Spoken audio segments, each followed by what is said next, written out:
Ya, tali pengikat kain kafannya itu, masalah memandikan ataupun mengkafani itu memang tidak ada keharusan harus dihadapkan ke arah kiblat ya, kecuali waktu nyolatkan sama menguburkan, itu tidak boleh ya, itu menyolatkan ataupun sampai menguburkan. Walaupun di sana ada hadis yang menyebutkan ketika Rasulullah menyebutkan di antara dosa-dosa besar, dia mengatakan istihlalu baitil haram kiblatukum ahya'an wa amwatan. Itu berbuat kriminal di tanah haram itu dosa besar, karena sungguhnya itu kiblat kalian ketika hidup ataupun mati. Ini boleh 5, boleh 7. Nanti kita sebutkan ukurannya. Bisa dibantu nih. Siapa yang? Ada satu orang yang bisa bantu. Berapa sudah? 4. Di atas aja. 5. Rapat aja, rapat aja dulu. Ini jenazahnya nggak sabar nih sudah.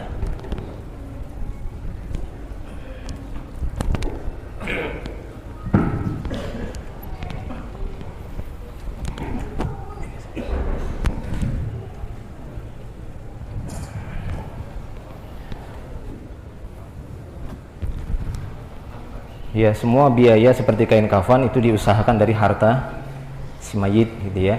Jika memang dia meninggalkan harta, kalau dia orang kiri ya antum semua nanti suruh sumbangan. Ya.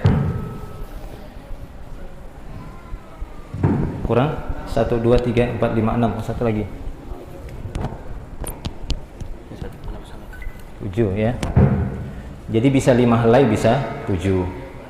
Kita pakai 7 saja, tidak masalah.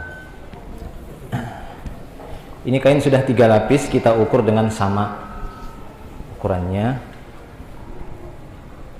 Itu sebelah sana.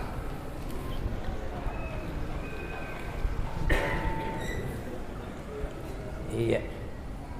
Sip. Ya. Sebentar, jangan tidur dulu antum ya. Jadi ini misalkan ukuran modelnya, model jenazah gitu ya, bukan jenazah asli. Tingginya 160. Ya, jika dia tingginya 160, jangan dipotong 160, nggak bisa nanti diikat. Akan tapi ditambah sepertiga dari tingginya. Misalnya tingginya 160 dibagi 3 dulu. Tinggi 160 bagi 3. Ya, hasilnya dapat, kemudian ditambah 160. Tapi ini bukan ukuran bukan ukuran yang ada hadisnya, enggak ada. Ini berdasarkan pengalaman. Kenapa? Karena yang diinginkan adalah supaya bisa diikat bagian atas dan bawahnya, terserah. Karena nanti kalau terlalu panjang juga ini akan menyulitkan, akhirnya kita akan melipat lagi kan gitu ya. Tapi kalau terlalu pendek juga kasihan kalau ngepres dia nanti ngikatnya. Jadi pengalaman itu 160, kemudian ditambah sepertiga dari tingginya si jenazah. Jenazahnya juga kamera. Kemudian masalah lebar badannya, ini misalnya lebar badan 40. Lebar badan 40 itu kebiasaan 40 dikali 3 saja dia, karena nanti kan dia akan dilipat. Biasanya badan ini kan lebar gitu ya, lebar bidangnya. Nah ini karena ketebalan badan masing-masing orang itu berbeda, sehingga saya mengambil gitu ya, untuk kehati-hatian dia dikali 3,5 saja.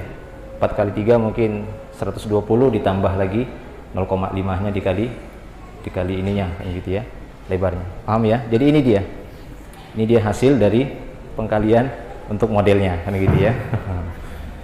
Supaya tahu, nanti mungkin tanya ini gimana lebarnya ya. Lebar seperti diukur dulu tingginya jenazah dan lebar badannya, kemudian itu tadi ditambah sepertiga dari tinggi dan lebar badan dikali 3 atau 3,5, itu sudah bisa. Nah ini 3 lapis kain. 3 lapis kain Nabi SAW itu dikafani dengan 3 lapis kain berdasarkan riwayat dari ya Aisyah radhiyallahu anha, anna Rasulullah SAW ya kufina fi salasati aswab, ya yamaniyah baidin sahuliyah, itu min Yaman.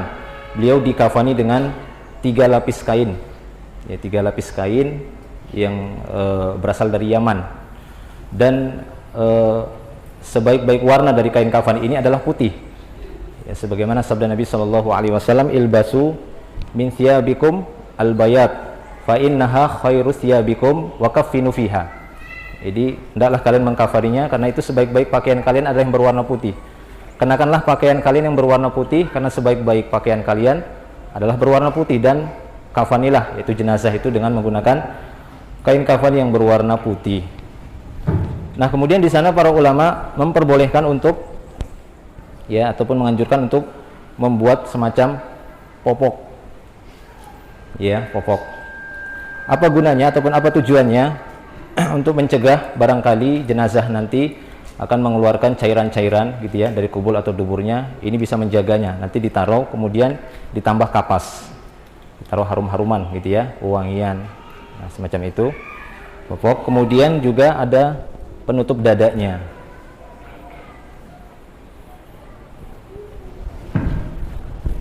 Gitu nanti taruh di situ. Ini hal yang diperbolehkan. Adapun hadis yang berkaitan dengan kaum wanita itu dikafani dengan 5 lapis kain, maka para ulama mendhaifkan hadisnya. Jadi kita mencukupkan dengan 3 lapis kain. Karena itu yang didapati dalil-dalil yang mana Nabi Shallallahu Alaihi Wasallam dikafani dengan 3 lapis kain kafan saja. Wallahu a'lam bishawab. Jadi ini diletakkan di bagian kepala supaya memudahkan nanti menyolatkannya. Di bagian kepala.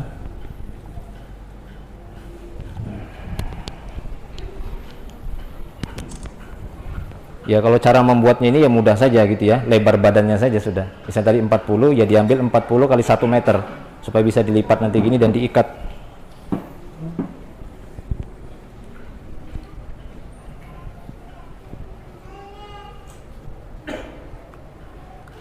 Untuk lebih jelasnya masalah yang ada ini itu bisa dilihat dalam kitab Al-Wijazah fi Tajhizil Janazah yang disusun oleh Syekh Abdurrahman bin Abdullah Al-Ghaith. Saya merujuk ke sana. Nah, ini kemudian kapas.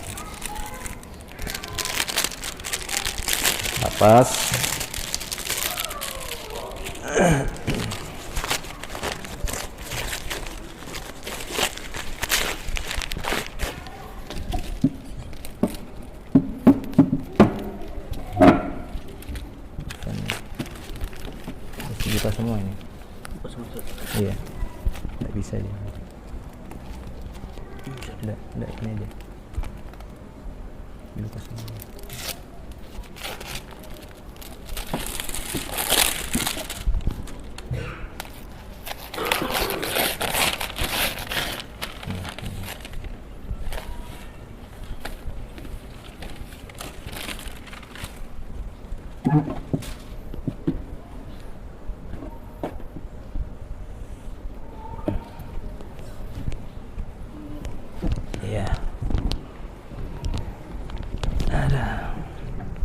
Nah, begini saja dia. Untuk anunya nanti. Nah. Ada yang pernah tanya gimana Ustaz kalau pakai pampers saja? Wallahu a'lam, enggak tahu pakai pampers saja. Gimana kalau pakai pampers saja? Jadi ini untuk anunya, popoknya. Nah, kemudian cara memberikan wangian. Usahakan mengkafani jenazah itu dengan sebaik-baiknya, sebagaimana sabda Rasulullah, idza kafana ahadukum akhahu falyuhassin kafanahu. Apabila salah seorang di antara kalian mengkafani, maka hendaklah mengkafaninya dengan sebaik-baiknya. Jadi usahakan kainnya juga yang bagus, tapi tidak usah terlalu mahal, artinya yang sederhana, yang mencukupi, seperti kain ini saja cukup. Dan kemudian memberikan wangi-wangian, seperti yang bisa.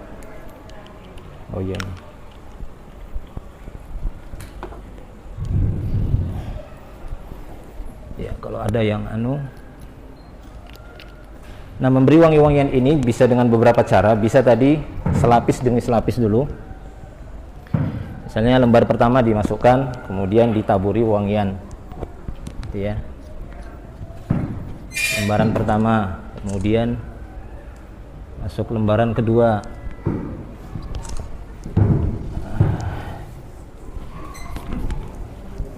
Iya, diberikan wangian juga.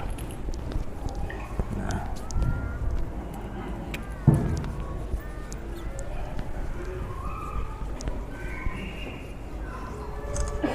Ya. Upayakan sebanyak 3 kali. Rasulullah mengatakan idza jamartumul maita fajammiru salasan. Jika kalian memberikan wangi-wangian, maka berikanlah wangian sebanyak 3 kali. Itu disunahkan sebanyak 3 kali. 1, itu kan. 2, 3. Terus yang lembaran ketiga. Nah, boleh juga seperti itu. Nah, ini diberikan wangi-wangian semuanya, tidak masalah. Terutama untuk bagian yang sininya ya, untuk bagian yang ini karena mungkin yang akan bisa mengeluarkan bau.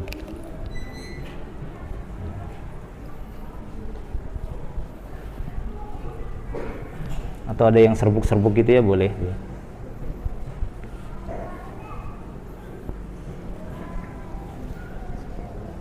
Sip ya, gitu aja cukup itu. Yang penting dia diberikan wangian. Sudah. Kemudian setelah ini disiapkan sudah, setelah tadi dimandikan, begitu ya, diangkat jenazahnya ke sini. Mana jenazahnya? Hah? Buka aja bajunya. Nah, biar kelihatan antum kan.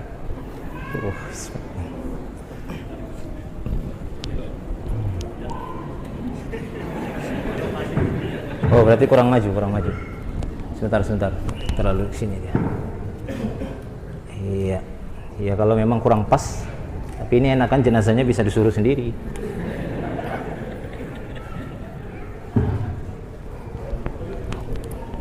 Tarik sedikit. Sip. Iya. Coba. Nah, kurang. Nah, segini. Oh. Mundur lagi. Mundur. Oke.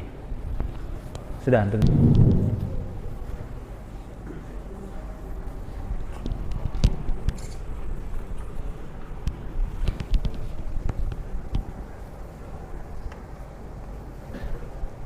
Ya, setelah tadi kain kafannya sudah diberikan wangian, sekarang kepada jenazahnya.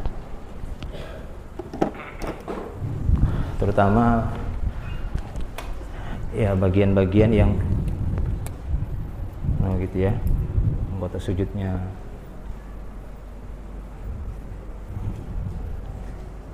Nah, diperbolehkan juga meletakkan beberapa potong kapas yang dicampur dengan minyak wangi. Ya, dicampur dengan minyak wangi, dicampur wangian, itu diletakkan di bagian ketiaknya sini.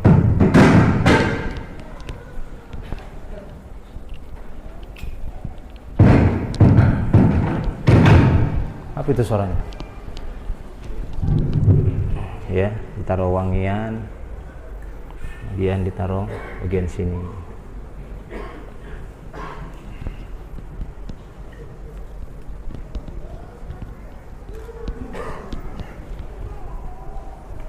Taruh wangian.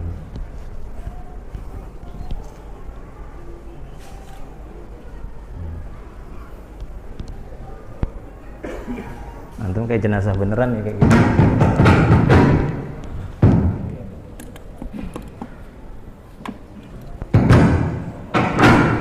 Cuma kan ini karena supaya kelihatan prakteknya, sebenarnya aurat tetap ditutup ya. Suaranya itu di mana? Bisa ini?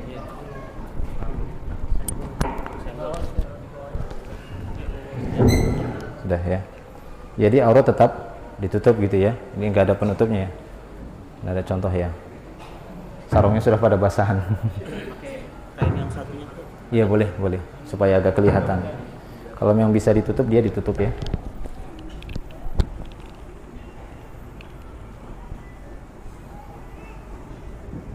Dia taruh sini, tapi tetap ditutup gitu. Nanti mungkin dengan penutupnya itu dia masuk tangannya. Kemudian.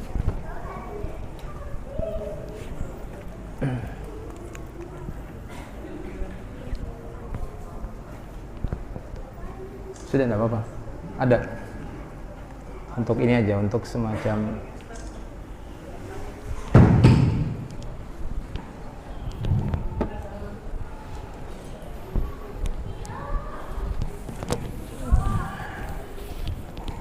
gini, tetap dia diginikan setelah dari tempat pemandian tadi. Nah, cukup dengan gini kan. Nah, setelah jenazah diberikan wewangian di tubuhnya, di bagian anggota sujud, di badannya, dari kakinya, maka mulai memberikan popok ikatnya.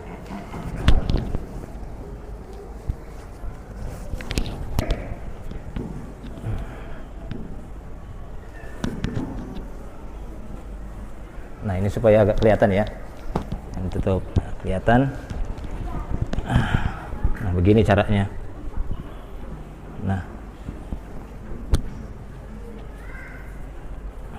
Nah, ini diambil sini, diikat saja, ikat biasa. Ya, diikat.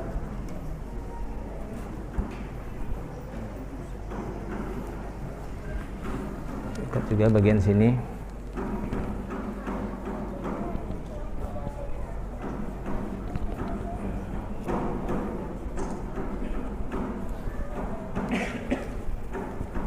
Ya, cukup.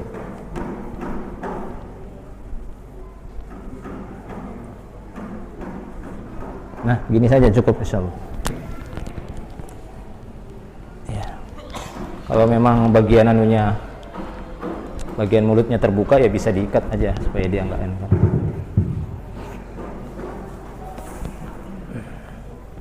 Ya, tetap tutup. Kemudian ini begini.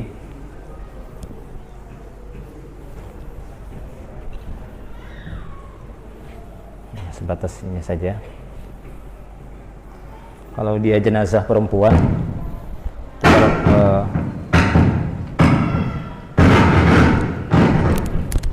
jenazah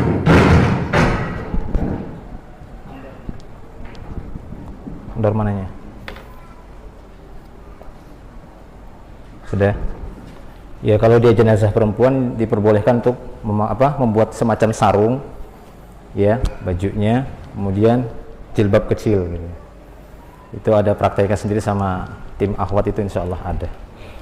Ya, ini kita yang ikhwannya saja. Nah, setelah ini, setelah semua sudah diwangikan, diberikan kapas tadi, kasih wangi-wangi, mulai mengkafaninya. Jadi ketika mengkafani, maka dimulai dari yang sebelah kanan jenazah, melipatnya. Ini ada yang bisa bantu kah? Jadi tidak langsung dia dibuka ininya ya. Nah, akan kelihatan auratnya. Dimulai dari sebelah kanannya, lipat sana. Ya, lipat, ketatkan.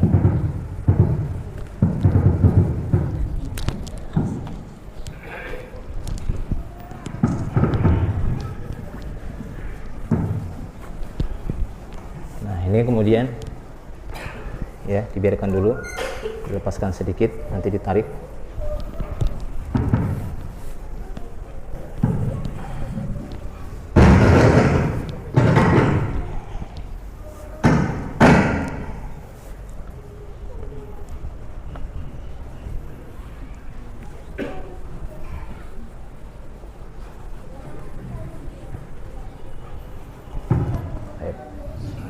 Yang sebelah kiri. Nah, sebentar. Ini permasalahan tangan, gitu ya. Itu tidak ada kewajiban dia harus disedekapkan begini. Ya, mungkin kalau di negeri kita ini biasanya dibeginikan jenazahnya. Akan tetapi ini tidak ada nas secara khusus meletakkan jenazah itu atau ketika mengkafani dia sedekap. Karena sungguhnya pernyataan dari para sahabat ya, seperti Sahal bin Sa'ad mengatakan, kana nas yu'maruna ayyadu ar-rajulu yadahul yumna ala dhira'il yusra fis shalah. Dahulu orang-orang itu para sahabat, mereka diperintahkan untuk meletakkan tangan kanan ya di atas dhira' tangan kirinya dalam sholat, bukan pada jenazah. Karena jenazah nggak sholat lagi. Jadi ini tidak ada, walaupun orang mengambil kias karena dia seperti sholat kan, tapi dia dibiarkan seperti ini saja ya. Nah, seperti itu.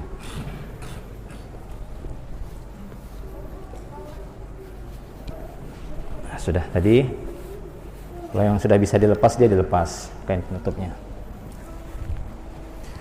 Kalau dia yang meninggal pada waktu ihram, maka tidak boleh ditutup bagian kepala dan wajahnya. Ya, seperti peristiwa seorang laki-laki yang meninggal ketika ihram, yang dia terlempar dari untanya. Rasulullah SAW melarang agar tidak memberikan wangi-wangian. Dia dikafani dengan dua pakaian ihramnya, kafinuhu fi thawbaihi, ya, kafani dia dengan dua kainnya itu ya, kain ihramnya. Wala tuhannituhu wala tutayyibuhu, jangan kalian berikan wangian ataupun parfum, tidak usah. Kemudian jangan ditutup bagian kepalanya, ya, ataupun wajahnya. Wala tughattu ra'sahu, jangan kalian tutup bagian kepala atau wajhahu. Ya, itu khusus bagi orang yang meninggal ketika ihram. Mungkin di antara antum nanti ada yang ihram. Gitu ya. Baik, langsung ini lipatan yang pertama. Lanjut lagi. Diginikan dulu biar enak nanti dia masukkan lagi.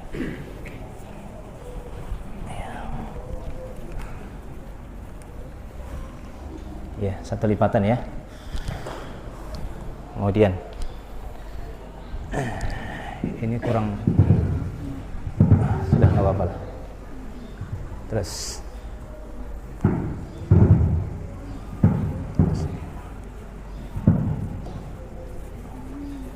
ya, masuk lagi.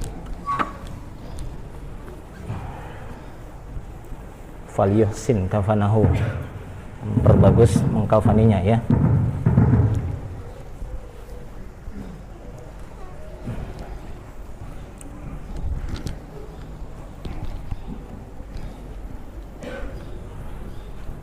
Nanti selesai ini siapa yang berminat di kafani nggak masalah,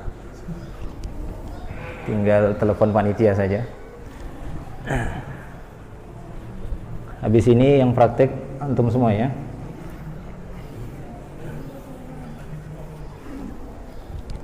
Sudah 2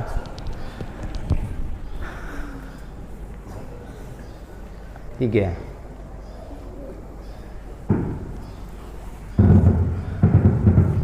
Ya, sama dimasukkan. Ada model lain mengkafani itu, ada, saya dapati sebagian yang mungkin di daerah mana itu ya, waktu itu dari daerah Pakistan itu langsung 3 ditemukan, kemudian di bagian sininya diketatkan gitu ya, dia langsung diikat ya. Jadi nggak masalah, ini bukan qot'i seperti ini kan gitu ya, cuma hanya dalam rangka memperbagus mengkafaninya.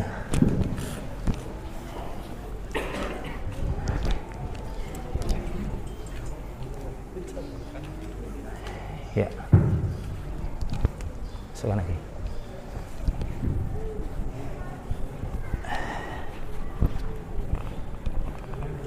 Sip ya, 3 lapis. Nah ini, siapa yang mau menciumnya silahkan. Karena Rasulullah pernah mencium ya Utsman bin Mas'un. Kemudian Rasulullah menangis dan meneteskan air matanya karena tapi jangan nangis antum. Ya, tahan napas ya. Oh gini tuh ya. Ya, kemudian ditutup. Ya. 2. 3. 2, ini lapis kedua. Ini belum nikah kan? Belum. Oh ya, alhamdulillah. Nanti kalau sudah nikah nanti bisa diserang anaknya nanti. Iya. 3. Sip. Iya. Sudah sana juga.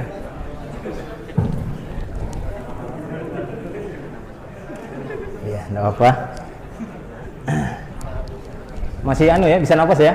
Oh bisa ya.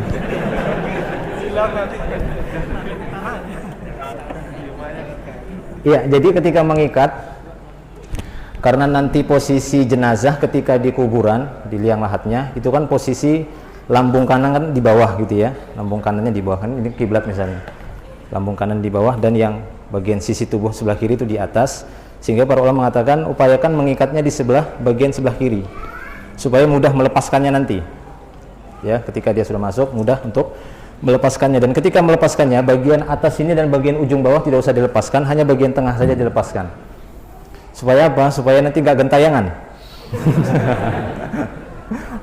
Bukan ya, bukan itu. Tapi para ulama mengatakan karena jenazah namanya satu tubuh manusia itu ketika dia sudah meninggal itu dalam waktu 1 hari atau 24 jam itu akan mengalami pembengkakan, ya, dekomposisi, diakibatkan apa gitu ya, mungkin bakteri atau jamur, sehingga mengalami gas dalam tubuhnya, itu matanya membesar, badan membengkak, dan itu nanti akan pecah.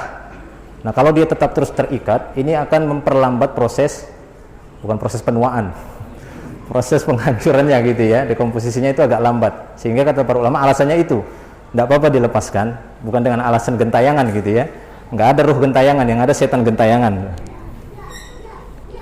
Ya, jadi diikatnya ini tidak mengapa, diikat biasa saja, nggak usah kuat-kuat lah ya. Ya, bagian ujung-ujung dulu diikat, tidak ada ikatan khusus. Ya. Apanya? Iya, tidak apa-apa. Nanti setelah ini dibuka karena yang akan dikuburkan itu debok pisang.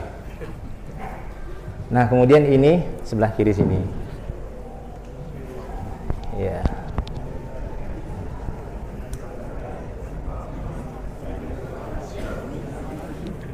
Ya, kan begitu saja. Ya, terus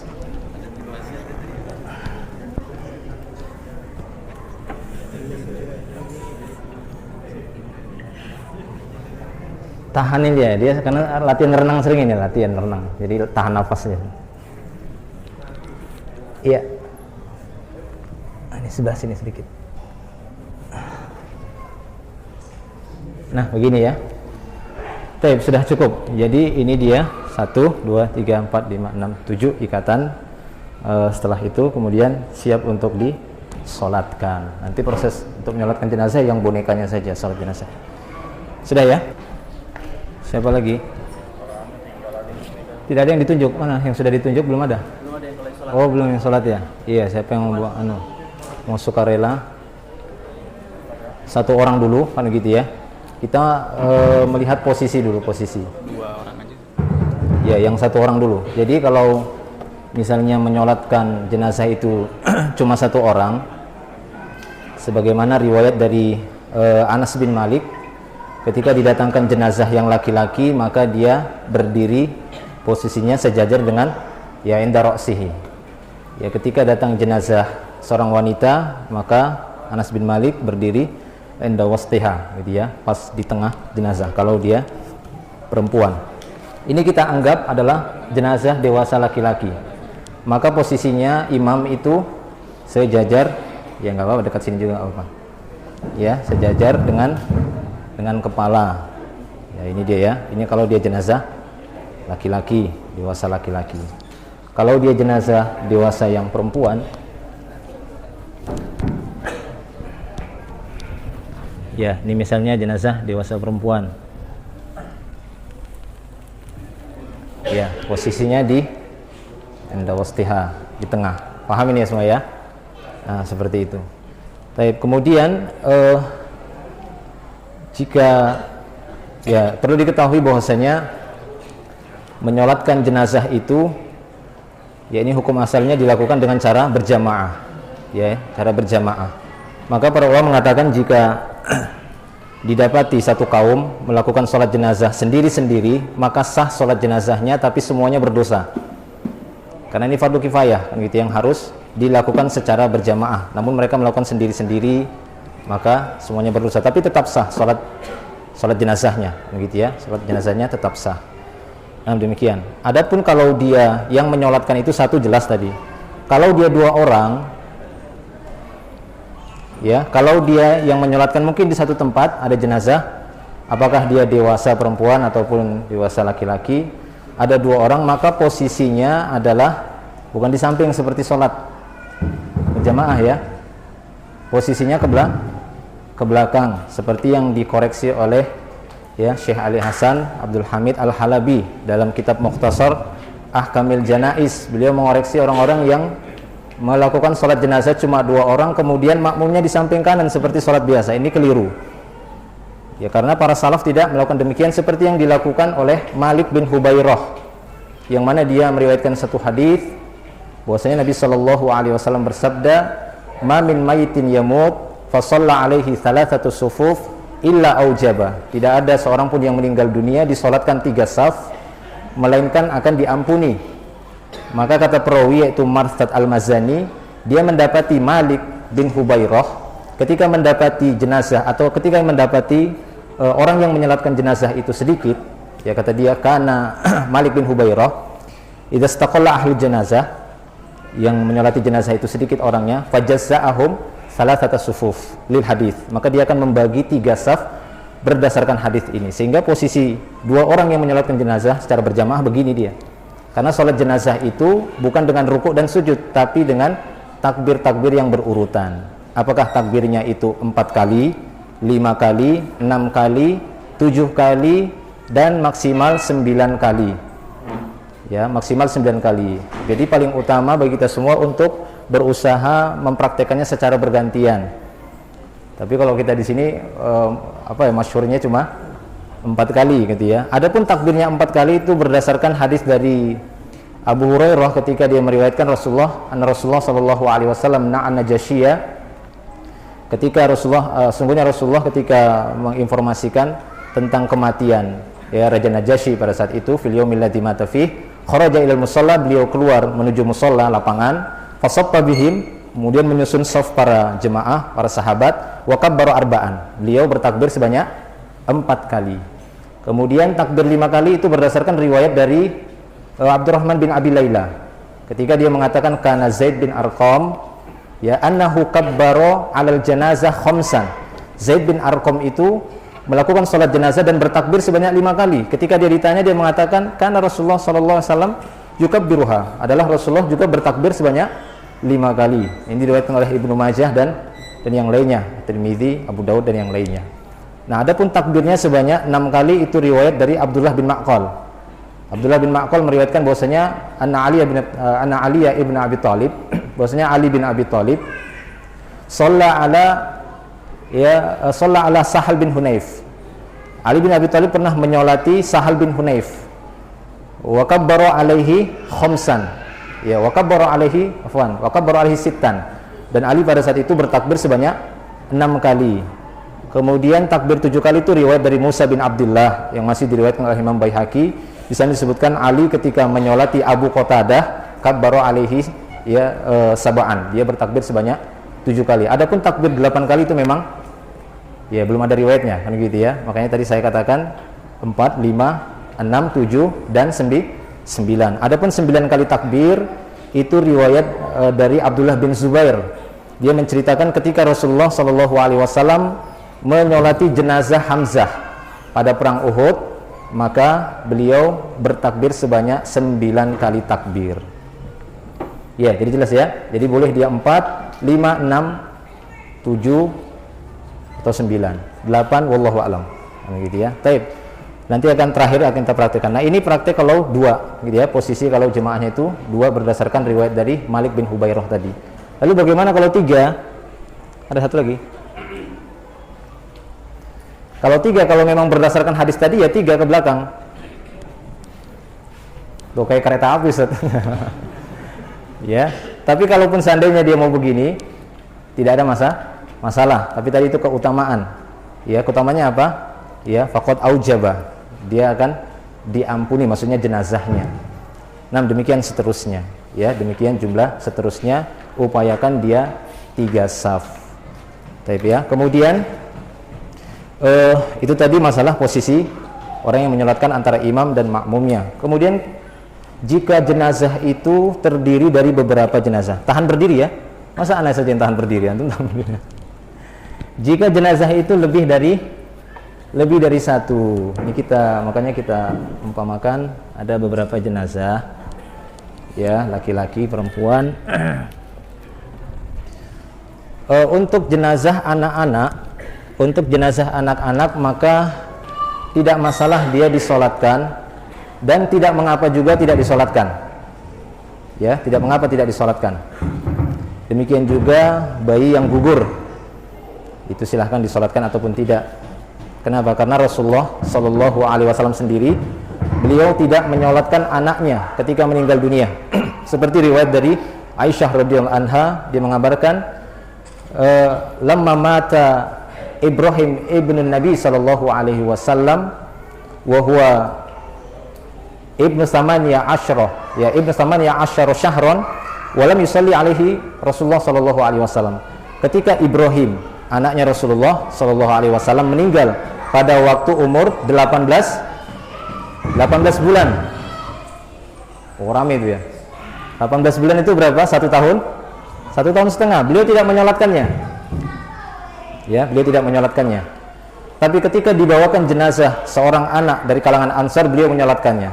Ini menunjukkan bahwasanya jika anak-anak yang meninggal dunia belum sampai masa baliknya, maka tidak mengapa disolatkan ataupun tidak disolatkan. Adapun masalah janin yang keguguran, maka para ulama memberikan batasan apakah dia sudah ditiupkan ruhnya ataukah belum.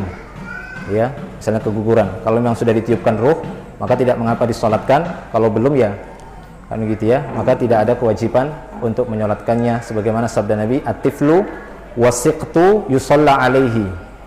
Tifl, anak kecil, atau asiktu itu anak yang keguguran, maka tidak mengapa disolatkan.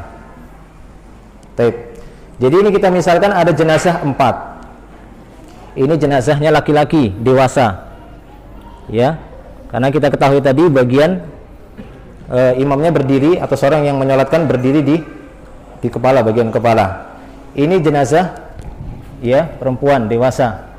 Ini anak laki-laki. Jadi yang didahulukan adalah jenazah yang laki-lakinya. Jenazah yang laki-lakinya itu dekat dengan imam, dengan mensejajarkan kepala rapat, ya. Tanggap ini bagian kepala, ya, jadi sama rata kepalanya. Ini kalau laki-laki. Jadi didahulukan jenazah yang laki-laki yang dekat imam, jenazah yang perempuan, ya, mengarah ke kiblatnya. Ini jenazah dewasa tapi dari kalangan perempuan, maka enda wastiha. Jadi tengahnya itu sejajar dengan bagian kepalanya sini. Nah, ini jenazah anak yang perempuan, bagian tengahnya sejajar dengan kepala. Kemudian posisi imamnya itu di sini, paham ya? Ini di sini, sehingga dia disolatkan sekaligus.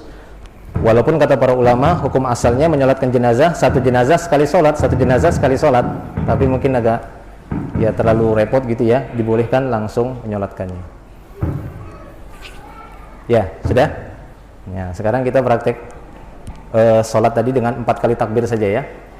4 kali takbir. Takbir yang pertama itu membaca surat Al-Fatihah tanpa ada doa istiftah, ya, tanpa ada doa iftitah. Takbir pertama, kemudian membaca surat Al-Fatihah, ta'awuz, surat Al-Fatihah, dan diperbolehkan menambah surat-surat yang lainnya, surat pilihan, seperti yang dilakukan oleh Abdullah ibnu Abbas. Apakah membaca setelah Al-Fatihah Qul huwallahu ahad atau yang lainnya. Kemudian takbir yang kedua, membaca selawat, sebagaimana selawat di dalam sholat, artinya selawat di dalam tasyahud, selawat Ibrahimiyah. Ada beberapa macam selawat di sana.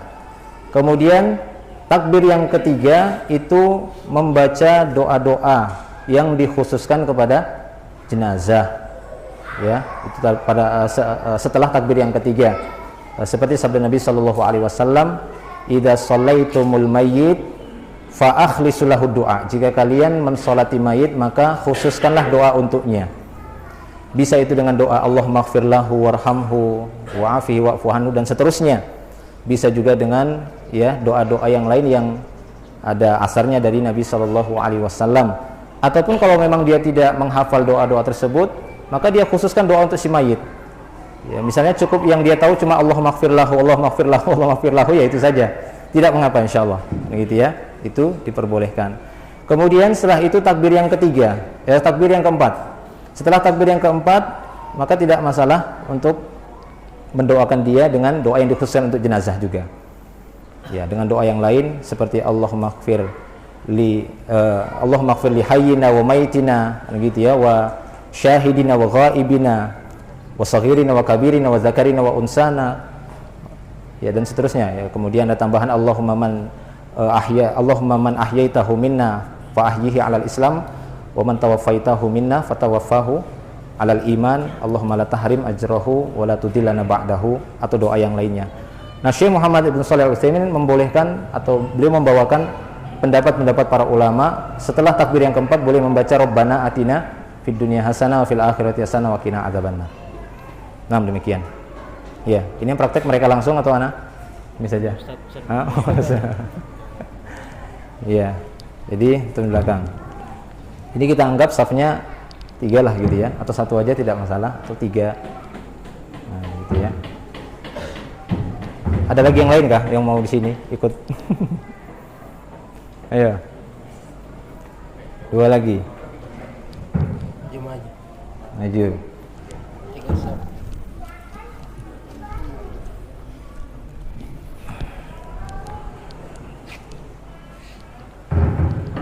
saf. Ya, 3 saf, tidak masalah. Antum sendirian di belakang.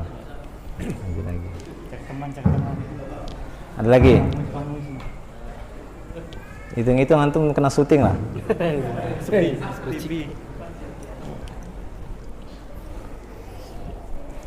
Ya, jadi kita gimana? Kita praktekkan ya 4 kali takbir dengan doa yang sederhana saja kan gitu ya.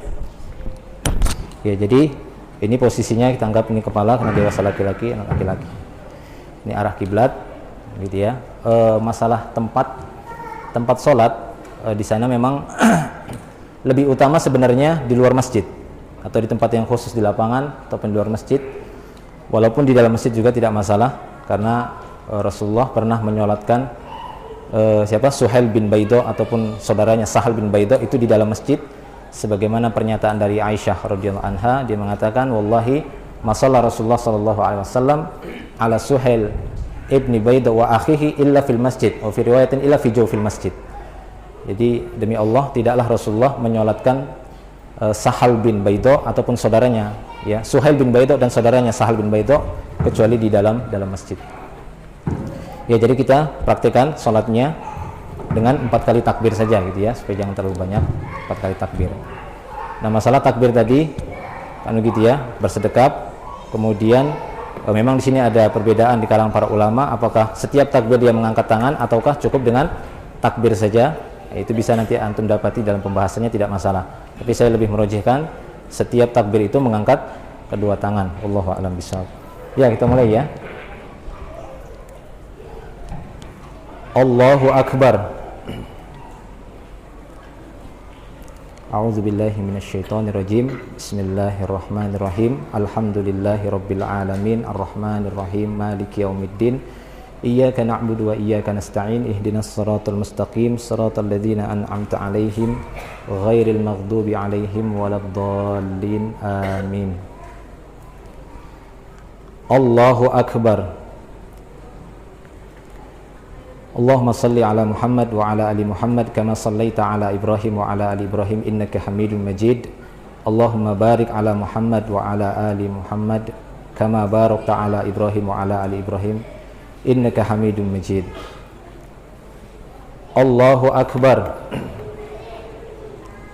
Allahumma ighfir lahu warhamhu wa'afihi wa'fu anhu wa akrim nuzulahu wa wasi' mudkhalahu waghsilhu bil ma'i wath-thalji wal barad wa naqihi minal khotoya kama naqaita thawbal abyadu minad danas wa abdilhu daran khairan min darihi wa ahlan khairan min ahlihi wa zawjan khairan min zawjihi wa adkhilhul jannah wa a'idhu min adzabil qabri wa min adzabin nar. Allahu akbar. Allahumma ighfir li hayyina wa maitina wa syahidina wa ghaibina wa dzakarina wa unsana. Allahumma man ahyaitahu minna fa ahyihi 'alal Islam wa man tawaffaitahu minna fatawaffahu 'alal iman. Allahumma la tahrimna ajrahu wa la tudillana ba'dahu. Rabbana atina fid dunya hasanah wa fil akhirati hasanah wa qina adzabannar. Assalamualaikum warahmatullahi wabarakatuh. Assalamualaikum warahmatullahi wabarakatuh. Ya, jadi seperti itu kurang lebih praktek dari salat jenazah. Dan masalah salam tadi, maka diperbolehkan sekali salam saja ke kanan dan boleh juga 2 kali sebagaimana disebutkan dari riwayat Abu Hurairah dan yang lainnya. Nah, demikian ya. Gimana? Selesai ya? Insyaallah selesai. Nanti kalau misalnya Contohnya yang tidak ada tuntunannya itu kan biasa orang awam itu habis salat itu doa dia. oh iya. Jadi kebiasaan katanya habis sholat itu ada doa. Jadi tidak ada doa kan gitu ya. Jadi tidak ada doa setelah sholat jenazah. Jadi setelah dia sholat salam, ya sudah, jenazahnya itu diangkat ke tandu atau ke kerenda dan langsung dibawa. Tidak ada doa-doa khusus ataupun doa berjamaah. Nanti mungkin ada ketika setelah pemakaman jenazah, Rasulullah memerintahkan untuk ya memintakan ampunan untuk si jenazah. Itu nanti akan ada penjelasan insyaallah. Baik, iya. Itu yang 6, 7 takbir itu di sela-sela doanya gimana? Iya. Bagaimana tentang takbir yang lebih dari 4 kali? Apa yang diucapkan? Para ulama mengatakan ya tidak ada nas yang menyebutkan doa-doa di antara takbir itu, tapi sebagian mengatakan diperbolehkan berdasarkan riwayat hadis yang umum tadi. Idza shallaitumul mayyit fa akhlisu lahu du'a. Jika kalian menyolati jenazah atau mayit, maka khususkanlah doa untuknya. Jadi diperbolehkan setelah takbir-takbir sampai 9 tadi berdoa. Ya, wallahu a'lam bishawab. Nanti mungkin akan ada tanya jawabnya nanti ya di akhir. Kita cukupkan dulu sampai di sini. Ya, istirahat dulu gitu ya. Baru nanti kita proses mengantarkan jenazah sampai tempat pemakaman. Wa akhiru da'wana alhamdulillah. Assalamualaikum warahmatullahi wabarakatuh.